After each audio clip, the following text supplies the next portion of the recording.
Our correspondent Laura Westbrook, who's joining us live from London.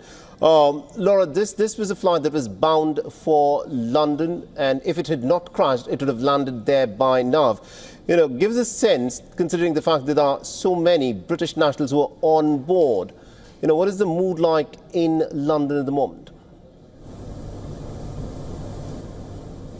Yeah, that's right. This plane was expected to land at London Gatwick Airport, and it put out a statement on the social media platform X saying that we can confirm that the flight AI-171 that crashed on departure from Ahmedabad Airport was due to land in London Gatwick at 18:25, so it's 6:25 p.m. local time. Gatwick is saying that it's closely liaising with Air India. They've set up a reception centre with Air India for relatives who are on board so they can provide information and support. And we know that media are also gathering at Gatwick Airport as well.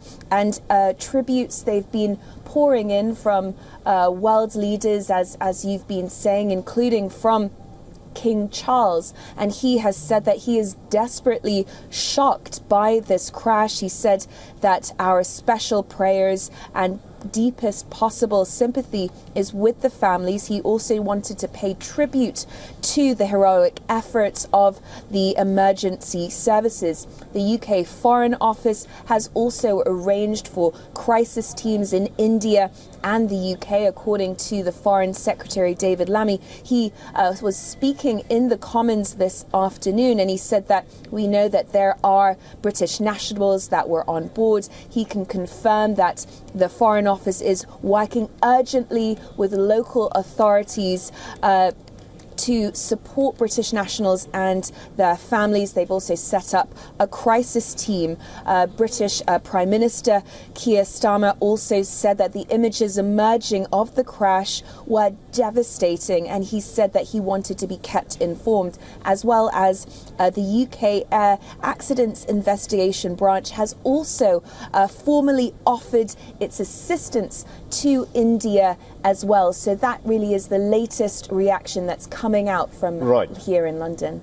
You know, considering that 53 British nationals were on board this ill-fated flight, you know, what's the scene like at the Gatwick Airport? One assumes that the next of kin, the family members of those who were expected to land at Gatwick Airport, would have actually gone and gathered there.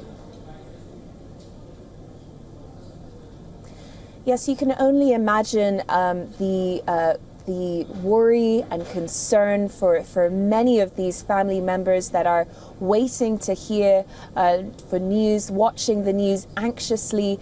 We know that the British Foreign Office, as well as India, they have set forward phone numbers and hotlines for family members to call so that they can get that additional support. And as I said, the Foreign Office is also offering its support for family members, but many are just, I imagine, waiting to hear confirmation as this news is unfolding. We are still getting reports of what is happening on the ground there, with police saying that they are now pulling out bodies. So really, I think it's an anxious time for family members.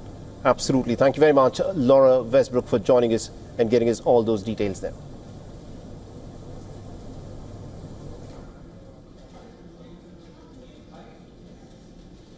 So this, of course, is what the scene looks like. Remember, this is the building into which the plane went and crashed into. This was a doctor's hostel, a government-run hospital's doctor's hostel, where the plane went and crashed into. At this moment, it is not being reported that there are many survivors. There's just one survivor who's managed, believe it or not, a miracle survivor who's come out of this crash alive, and all others, 241 people, are said to be no more.